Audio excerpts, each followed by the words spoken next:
2, 1. Hello, Polaris families. This is Joe Goronsky coming to you with some announcements about the upcoming testing season. Every so often when I have prospective families come in, they ask about standardized tests. And we are very proud of our results for a very good reason. But I usually tell prospective families that we don't really talk about the test until it's time to take them and when we get the results from them. So, because it's the state of Colorado and we're approaching late March, it's time to start talking about tests. And with this video, my goal is to give you accurate information so you can make the best decisions possible. So we're going to go through opting out, we're going to go through the reasons why we take this test, and we might disclose some myths that are out there. So what the tests don't do is they don't impact funding.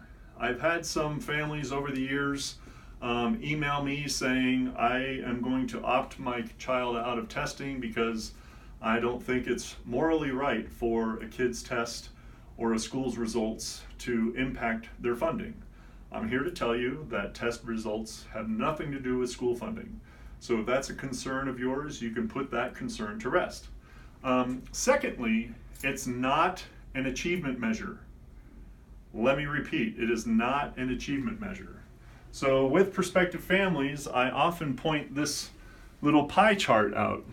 So we measure language arts and math, and every so often science and social studies. And that is but a little slice of the pie that we would call your student. What we don't measure in these typically, what the state doesn't measure, is work ethic, curiosity, people skills, perseverance, so on and so forth. So basically, I say that this is not an achievement measure because there are far more factors that go into determining whether somebody succeeds or achieves. Do we want you to have and want your students to have a strong academic foundation? Sure we do. But we also know that they're much more than just language arts, math, science, and social studies. So what it is simply a test that measures those things. And with those things, we can gauge how we're doing as a school-wide, and we can also identify what your own student strengths and weaknesses are in those academic areas so that we can help them develop that strong academic foundation. And perhaps most importantly, it's also an opportunity for us to show how we match up to other schools. So when we get our state report card, if you'll come this way, this is our state report card, and you'll see that we have a performance plan, which is one of the highest plans that you can get. The only one higher is exceeds state expectations. But we have this moniker or this identifier here that says we have low participation. So what I was hoping is to get rid of that identifying low participation. It does not impact the level of performance that we have, but it also seems counterintuitive with the notion that we are crew, not passengers. Now, I understand that there are students that have test anxiety, and I am not here to deliver the message about how important this is, that your kids do the best they can, and I don't want to put that pressure on kids. I just want kids to do the best that they can in the most relaxed setting possible so that we can get an accurate information so we know what best decisions to make as far as your kids' academic achievement and or growth, I should say. So, going on with that, opting out, I will send out an email along, or you've gotten this email. This is an attachment in the email. It's all about participation and accountability FAQs with testing. And I'll read straight from this. Let me grab my glasses. Districts and schools shall adopt and implement a written policy and procedure by which a student's parent may excuse the student from participating in one or more of the state assessments. So you are still allowed by law to excuse your child, and we will ask you to fill out the proper form to do so that we don't have any more negative consequences than that. If a parent excuses his or her student from participating, a school shall not impose negative consequences, including prohibiting school attendance, imposing an unexcused absence, or prohibiting participation in an extracurricular activity on the student or on the parent. Now, I will have to say that if you are opting your students out at the secondary level, middle or high school, your kid could miss up to 4 days of school, and that could impact their intensive selections come May, because they're missing 4 days of school, and even though they might be excused absences, our selection process takes into account excused and unexcused. And we're not prohibiting participation in extracurricular activities like intensive week, but they might run the risk of not getting their top choice, but we're not prohibiting them.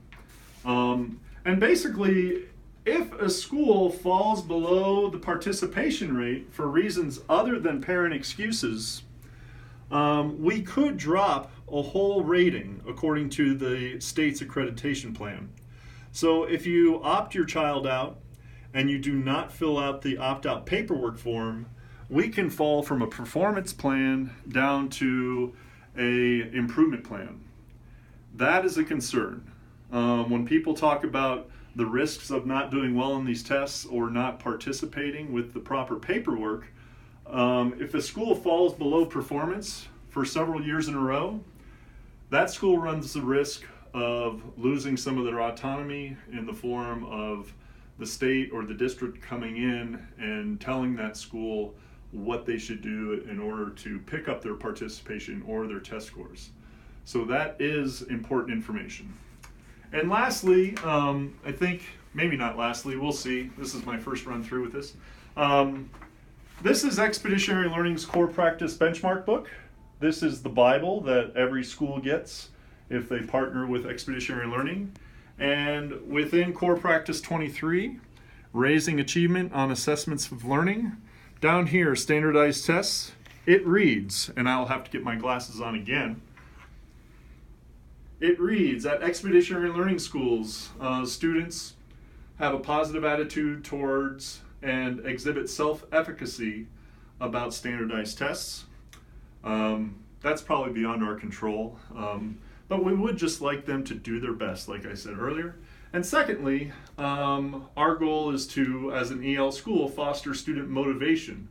And the school helps families understand the purpose and value of standardized tests. I hope with this brief video that you will now understand the purpose behind the tests. And it's nothing to be scared of. And if we could have as many people participate as possible, that gives us more information so we can make the best decisions possible. And I hope with this information, you make whatever decision is best for you.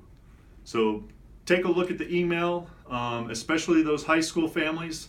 The state has eliminated much of the testing at the high school level. So they're gonna have some Wednesdays off here in the coming weeks. And that's a good sign, I think, perhaps. But anyway, take a look at the schedule, be up to date.